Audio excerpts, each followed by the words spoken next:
Selamat sejahtera, kami merupakan pelajar dari Pusat Pengajian Pengurusan yang mengambil khusus HFF 225, Falsafah dan Isu Semasa. Video ini bertujuan untuk membentangkan tema kerja khusus kami yang bertajuk Impak Kempen Politik dalam Media Sosial ke atas pengundi kali pertama sewaktu PRU 15. Penyelia kami merupakan Dr. Emma Izzati Zulkifli dan ahli kumpulan kami termasuklah Abdul Wafik bin Abdul Halim, Adeline Yi Yinchi, Patricia Dania Christina binti Zaidillah, Chong Kanu, Chow Xueqi, Chua Kai-wen, Nur Ayuni binti Abdul Rahman, dan Nur Atika Amira Abdul Razak. Nama saya Nur Ayuni binti Abdul Rahman akan membentangkan berkaitan pengenalan dalam tajuk Impak Kempen Politik dalam media sosial ke atas pengundi kali pertama PRU 15. Untuk pengetahuan, Suruhanjaya Pilihan Raya Umum Malaysia telah ditubuhkan pada 4 September 1957. Pilihan Raya Umum Malaysia 2022 secara rasminya diadakan pada 19 November 2022 untuk memilih anggota Dewan Rakyat di Parlimen Malaysia yang ke-12. Seramai 1,393,549 pemilih berusia 18 hingga 20 tahun di seluruh negara yang akan mengundi kali pertama pada pilihan raya umum yang ke-15 ini. Seterusnya, isu yang terlibat dalam kempen politik di media sosial adalah seperti berikut.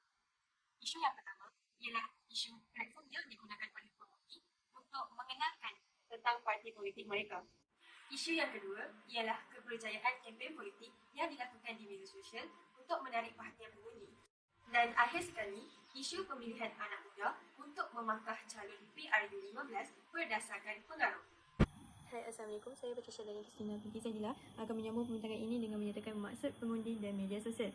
Menurut Kamus Dewan yang keempat, pengundi bermaksud orang yang mengundi, manakala media sosial pula memberi maksud alat perantara komunikasi melalui laman sesawan di internet. Seterusnya, saya akan menyambung pembincangan saya dengan menyatakan kenapa kami memilih tajuk ini sebagai tajuk kajian kami.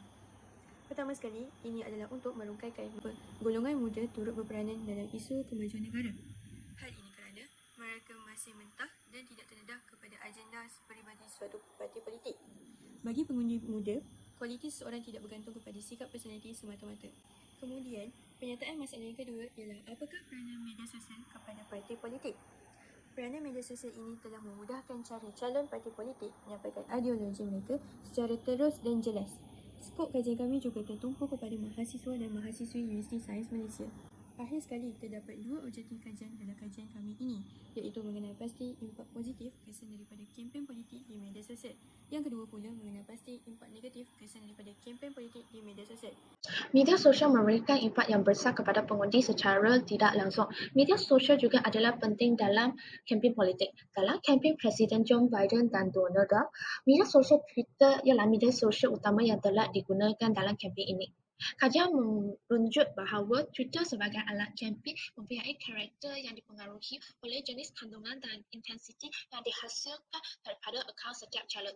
Media sosial ialah medium dalam talian yang membolehkan pengguna menyertai, berkongsi dan mencipta kandungan dengan mudah. Blog, rangkaian sosial dan wiki adalah bentuk media sosial yang paling banyak digunakan oleh orang di seluruh dunia. Satu analisis awal telah dijalankan untuk memahami corak pengundian Malaysia dilaksanakan melalui tinjauan sampel di seluruh semenanjung Malaysia. Kajian ini telah menunjukkan kebanyakan responden telah menyatakan minat dalam politik negara dan mempertimbangkan untuk mengundi adalah salah satu tanggungjawab yang perlu dilaksanakan oleh rakyat sebagai tanda kasih sayang bangsa. Selain itu, dalam kajian itu juga menunjukkan pengundi lebih fokus dalam isu semasa seperti kestabilan ekonomi, puncak pimpinan parti. Selain itu, dalam kajian yang lain menunjukkan sokongan pengundi berubah-ubah kerana dipengaruhi oleh sumber maklumat politik seperti forma dan latar belakang kempen parti politik ataupun latar belakang calon. Salam sejahtera, nama saya Chow Kai-wen. Hari ini saya nak membentangkan metodologi yang digunakan dalam kajian kami. Terdapatkan dua kaedah yang digunakan, iaitu kaedah kualitatif dan kaedah rujukan. Kaedah kualitatif yang digunakan untuk menyiapkan kajian kami adalah menjalankan soal setitik melalui Google Form. Dalam soal setitik kami, demografi responden dan tahap persetujuan responden akan dikutip dan dianalisis dalam kajian kami. Kami juga menggunakan skala Likert untuk mengetahui tahap persetujuan responden tentang pilihan raya 15. Selain itu, kaedah rujukan yang digunakan ialah buku rujukan di perpustakaan dan internet untuk mencari maklumat tambahan. Kami juga menggunakan berita dari internet untuk menyiapkan kajian ini. Hasil kajian 4.1 Demografik Profil Responden. 4.11 Jantina. Responden terdiri daripada 21 orang lelaki dan 29 orang perempuan. 4.12 Umur. Responden terdiri daripada 8 orang berumur 18 hingga 19 tahun, 32 orang berumur 20 hingga 21 tahun, 8 orang berumur 22 hingga 23 tahun, 1 orang berumur 24 hingga 25 tahun dan seorang berumur 26 tahun ke atas. 4.13 Kaum. Responden terdiri daripada 22 orang kaum Melayu, 24 orang kaum Cina dan 4 orang kaum India. 4.14 Agama. Responden terdiri daripada 22 orang beragama Islam, 18 orang beragama Buddha, 4 orang beragama Hindu dan 6 orang beragama Kristian. 4.2 Pernyataan umum. 4.2.1 Apakah platform yang digunakan oleh anda untuk mengenalkan parti politik? Berdasarkan jadual dan razia, sebanyak 31 orang yang menggunakan Facebook untuk mengenalkan parti politik, manakala 25 orang menggunakan Instagram dan 25 orang lagi menggunakan aplikasi TikTok. Selain itu, terdapat 27 orang yang menggunakan aplikasi Twitter, 5 orang menggunakan aplikasi WhatsApp dan 4 orang menggunakan lain-lain aplikasi. 4.2.2 Saya memangkah calon berdasarkan pengaruh. Pilih 3 yang utama. Berdasarkan jadual dan razia, 45 orang responden memangkah calon yang dipilih atas pengaruh ibu bapa, 24 orang responden memilih calon atas pengaruh adik-beradik, 26 orang responden memilih calon atas pengaruh rakan, seorang responden atas pengaruh pensyarah dan majikan, 41 orang responden memilih atas pengaruh media sosial, manakala 11 orang responden memilih calon atas pengaruh media arus perdana. 4.2.3 Adakah kempen politik di media sosial memainkan peranan dalam membuat keputusan dalam PRU 15? Berdasarkan jadual dan razia, sebanyak 44 orang responden bersetuju bahawa kempen politik di media sosial memainkan peranan dalam membuat keputusan dalam PRU 15, manakala 6 orang tidak bersetuju bahawa kempen politik di media sosial memainkan peranan dalam membuat keputusan dalam PRU 15. Hai, saya Chong Kami dan sekarang saya akan membentangkan tentang impak positif kempen politik dalam media sosial kepada pengundi kali pertama sewaktu PRU 15. Berdasarkan graf ini, kami boleh tengok bahawa kebanyakan responden kami berasa sangat setuju terhadap impak positif kempen politik yang diadakan dalam media sosial. Antara impak positif kempen politik dalam media sosial termasuklah kempen politik media sosial berjaya menarik perhatian pengundi. Pengundi dapat memahami tanggungjawab diri sebagai rakyat Malaysia seperti mengundi. Pengundi mengetahui prosedur mengundi melalui media sosial.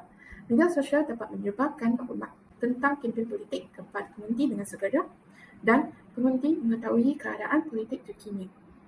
Hal ini membuktikan bahawa kempen politik dalam media sosial amat berkesan kepada pengundi kali pertama dan kempen politik seperti ini amat digalakkan untuk mempengaruhi para pengundi untuk mengundi semasa pilihan raya diadakan supaya mereka dapat melaksanakan tanggungjawab mereka sebagai rakyat Malaysia. Assalamualaikum dan salam sejahtera kepada semua.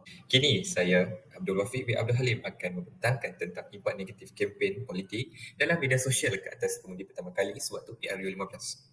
Merujuk kepada graf menunjukkan bahawa responden yang majoritinya memberikan keputusan neutral dan tidak setuju tentang impak negatif. Antaranya ialah penggunaan media sosial sebagai media berkempen. Pengundi masih bersetuju untuk memilih calon di tempat sendiri walaupun corak pihak lawan lebih sopan dan ilmiah. Pengundi mengikut trend semata-mata.